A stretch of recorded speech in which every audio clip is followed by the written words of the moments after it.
I'm thrilled to be welcoming you. And as a reminder, we have our next cohort that'll be running in August to November. A little bit about Founder Institute, which is the world's largest global network of startup accelerators, investors, and advisors. FI portfolio startups are around the world, and you can see a couple that have emanated from our part of the world. Now, one of the interesting things that we wanted to share today is that peer support is one of the important types of benefits of being part of an accelerator, as found by one of the Startup Muster reports. You can see that many startups over the years have benefited from being in an accelerator or an incubator. It's gone from 25% to 39%. And the local team in Australia and New Zealand, Paul has a storied background in the world of product management, having worked for some very large companies, as well as being a startup founder. So he's been through the whole cycle, knows what it's like to work from the big end of town, but also what it takes to be a scrappy entrepreneur to ensure that you've got product that can ship and that services customers. I've been fortunate to have a tech background and to also, since the 90s, work in the startup world, having started my first .com business as an e-commerce platform back in the 90s. These days, I invest in technology companies across Australia, New Zealand, and Southeast Asia in software, deep technology, and connected devices. At the Founder Institute, we're supported by Addisons, who are an Australian commercial law firm. One of our long-standing partners has been Rebecca Dooley, who provides a lot of advice to founders who take part in our program. And Addisons have gone on to look after the commercial affairs of many startups in our region. As mentioned before, we've been supported by a bunch of esteemed mentors who have been there and done that. They're either folks who have started businesses, been on the inside of startups, or who have been investors. We're very grateful for their support. Now, some of you may be wondering, where does Founder Institute fit within the broader startup world? Well, we are what's called a pre-seed accelerator. You might go to a half-day event or an evening cocktail, a lunch and learn, or you might even go to a weekend type of event. And then on the other side of us, there are these full-time accelerators, which require folks to not work in any other business except their startup. And then there's capital. We sit as Founder Institute in the middle, where people are able to work either full-time or part-time to get this initial traction and to prepare for pre-seed funding. We've been recognised, and you can see here, as a premier idea stage accelerator, and these are some of the companies that have come through as recognised by the Invest New South Wales government. And then beyond Founder Institute, one of the really exciting things that those that you'll be seeing here tonight, some of the 7 that you'll see here tonight, will be joining advanced accelerators to get funding faster. Our founders here tonight have been through the process of ideation, of validating their product, of being clearer around what is the product that they're going to build, and getting much closer to driving revenue. At Founder Institute, we believe in the startup rule of 1. It's best to have one problem that you're solving for one type of customer. Instead of having 20 products to solve that problem, let's start with the pointiest product to solve that problem, which is supported by a killer feature and one revenue stream. So over the 14 weeks, here's a snapshot of what our founders have done, from looking out for this one problem, the one customer, the product, the feature, and their revenue. Our founders have received constant feedback. They've probably got the wise words of Paul and our mentors ringing in their ears. Maybe it's that little conscience that's sitting on their right shoulder. Because we do think that to make progress quickly, we want to give as clear and direct feedback as possible. There have been office hours, and thank you to our mentors for opening their diaries for those office hours. The peer support is really, really important. We've got people who are experts in marketing, people who have got a background in finance, the finance and the marketing, as well as technology, can be brought to bear on the various businesses, the various startups that have been germinating through the program. And the feedback, there's been the dashboards, there's been multiple review sessions, and then some of the sprints. And we thank all the founders for your good humour, particularly with Paul and I, with those sprints. So for those who are joining us today and are thinking, this founder journey sounds interesting, if you want to learn about what founder style you might be, there is a founder DNA test that you can do. It takes about half an hour, 45 minutes, and then after that you get this report.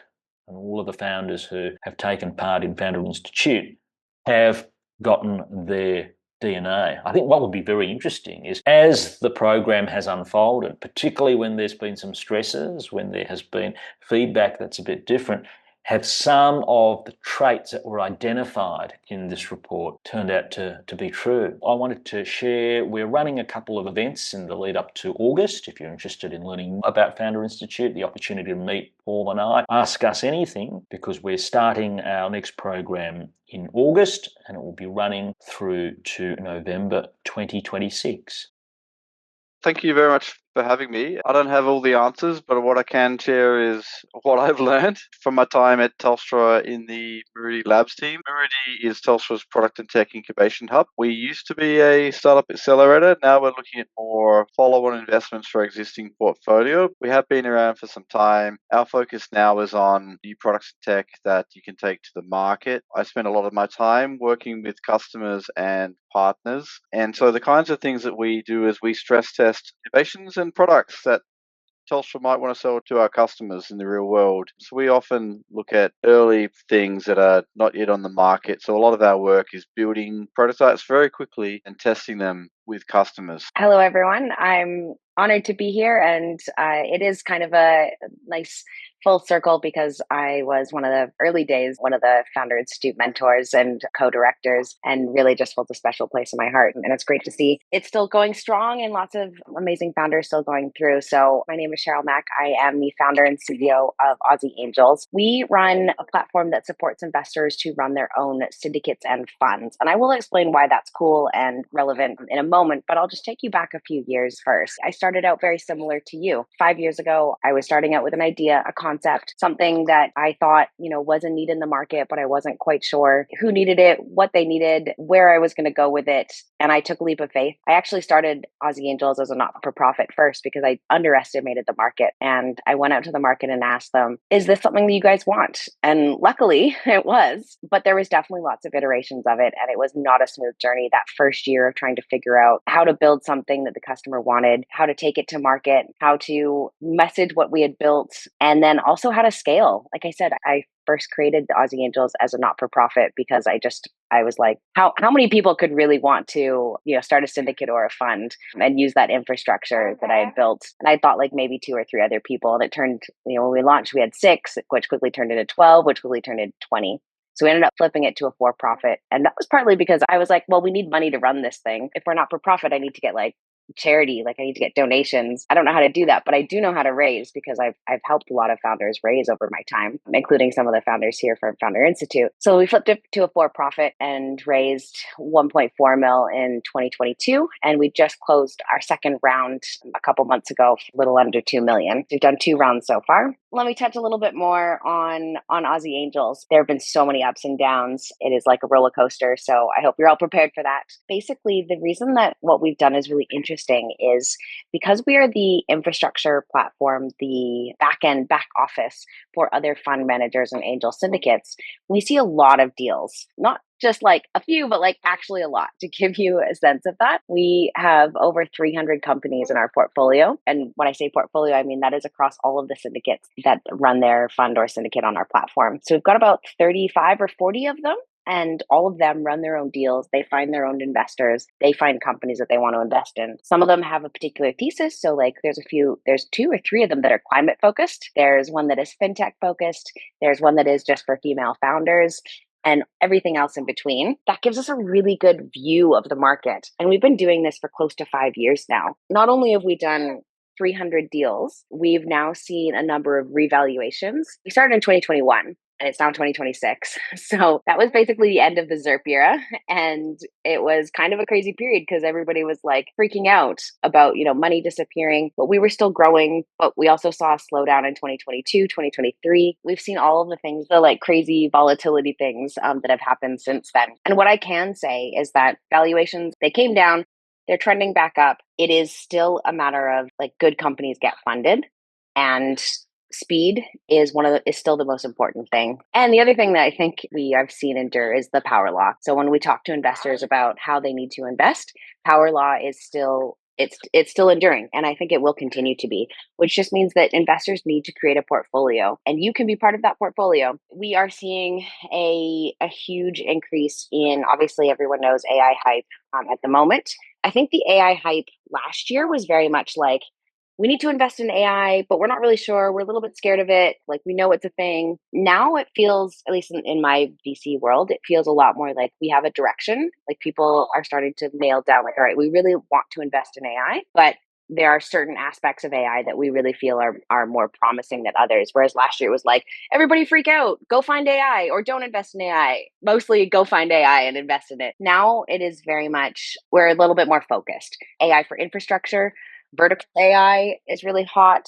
AI in health tech, which has brought a renewed interest in health and med tech in general. And then there's a few categories that have taken a hit and have really decreased since AI has become a thing. So for example, ed tech, HR tech are two categories that are really struggling at the moment. Now, if you're in one of those categories, actually either way, if you're in one of the categories that is med tech or health tech or infrastructure, and you're seeing that boost, that's a good thing, but it also can go the other way. But I would take advantage of that while you have the chance, and absolutely use that to your advantage. So make sure investors know that you are in that space, that it is a huge market, that it's growing, that it's ripe for this, but you have a unique advantage.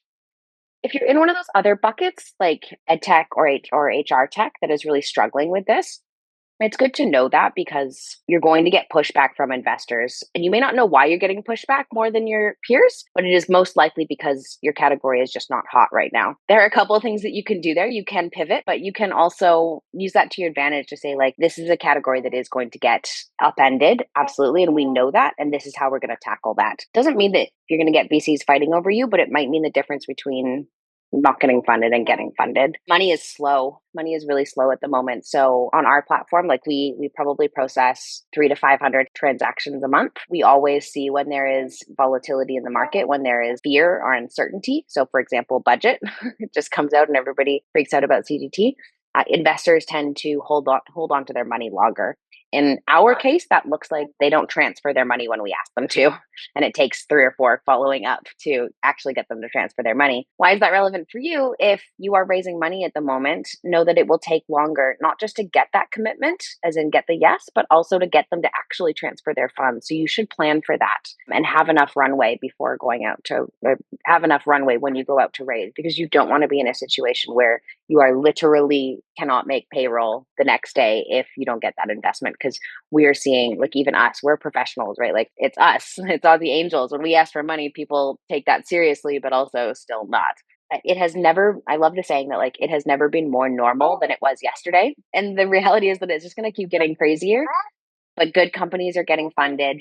And in this market, speed matters most. If you can get to revenue quickly, if you can get to progress quickly, those are the things that investors are paying attention to. So whatever you are doing, focus on speed, and speed for your round, speed for traction, speed in general. With the advent of generative AI being so readily available, there are many founders who are making use of AI to help generate decks. Given your perspective, what would you say? What advice would you give to founders when it comes to presenting their business in a compelling fashion? I don't think anyone in my circles of VCs is complaining about founders using AI to augment their work, in terms of whether it's a sales pitch to a new customer, a pitch deck to investors, writing the email that goes out to investors, or any email at all. Like, none of us care, but it shouldn't be blatant. If your email contains a lot of EM dashes, then I'm going to know it's AI. If your pitch deck contains spelling mistakes or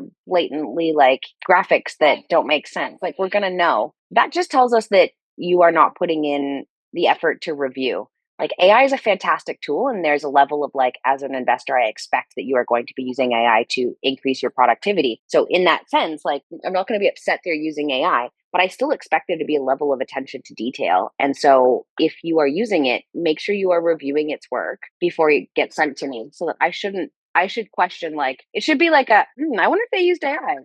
If they did, like, this is really good. If they didn't, maybe they should, to be more productive, but like it should be more of a question rather than, oh, they just like low effort this. I think it's totally fine. Just don't let me know.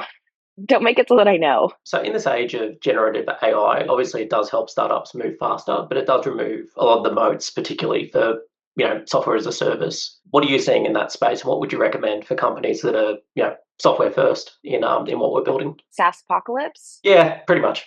Yeah, honestly, I think it's terrifying for investors who have invested in this space. Like, if you could just rebuild zero in a minute, like, what is the moat? Personally, I'm taking the approach, and I have to tell you, like, this is the topic of conversation in our circles of VCs when we sit around and discuss things that everyone would love to be able to fly on the wall. But this is absolutely a huge topic. Nobody has the answer. It's not like we all have the answer. We're all kind of trying to figure it out. But generally, my approach is like, what is defensible? The reality is that, in my mind, being able to recreate something has always been a thing. It used to be a little bit harder, but like, reality is somebody could have rebuilt zero anyway. It might have taken them longer than it did today, but like, they could have. What matters is distribution and go to market. And so those are the things that I think fundamentally are still the important pieces. And like, if you have a unique way of getting something to market and maintaining that distribution moat, I still think that's going to endure. I could just share my experiences because our team, we're building the Telstra, the next product. So from a tech perspective, when we build, we go, well, if we can use, Claude or ChatGPT and we can build something in a day, then what is our own developer team going to be doing, and what's their unique strength? So like, if we can go and build that quickly, could you just go and do that yourself, or like, what's the value? So for our team, for example, we're looking at the reference of what's Telstra's moat as an example. Our moat is connectivity, so we try to build around that and establish that advantage. I think with AI, it's a matter of going, well, what's your unique strength, and how do you develop something that is not a one-day job? And that's not something I can answer necessarily. It's probably something the founders would need to reflect on. But really, yeah, like we've encountered that same question. Like, how do we build a moat? So for Telstra, it's connectivity. For each of you, you will have that moat. You probably already know what that is. The AI probably won't be that, but like, how do you build around that? Absolutely data, I would say. How deeply embedded a system is within other organisations' workflow. If you're very deeply embedded with their workflow, it's harder to displace. But I'd also suggest that a couple of years ago, I remember conversations with people saying, software can do lots of things that hardware can't do. You can get to speed faster, etc. But I would suggest that having some element of hardware, especially if it's hardware that adds value, that in itself can provide some kind of moat, because good luck going and replacing lots of XYZs in many locations around the world. So with my angel hat on, I will always say, come talk to us as early as possible, because obviously we want to see the deals before they go to the broader market. So like, it can never hurt to talk to angels. We generally, like, and VCs as well, like, they all say, it's never too early to come talk to us. And that's just simply because they want to see all the deals. The reality is, though, that like, that question of like, should you bootstrap or should you raise money is going to be an individual choice. The rule of thumb around this, I don't think, has changed. And I've always said that it is like, if you need money to get to the next milestone that changes the valuation of your company, then go and raise the amount of money that you need to get to the next milestone that changes the valuation of your company. Things that change the valuation of your company are things like getting revenue, growing your customers, a certain number of customers. It's not hiring people. It's not launching a product. It's not building something. It is growth and revenue. So if you need money to get there, then yeah, you got to go raise. If you don't need money to get to that first 5 customers, then no, I wouldn't recommend raising, because why would you give away equity for something that you could do for free? I would say that one of the bits of research that we do at the Founder Institute, which is headquartered in Silicon Valley, is measure the progress of founders as they have graduated, as they've completed the program. And what we can say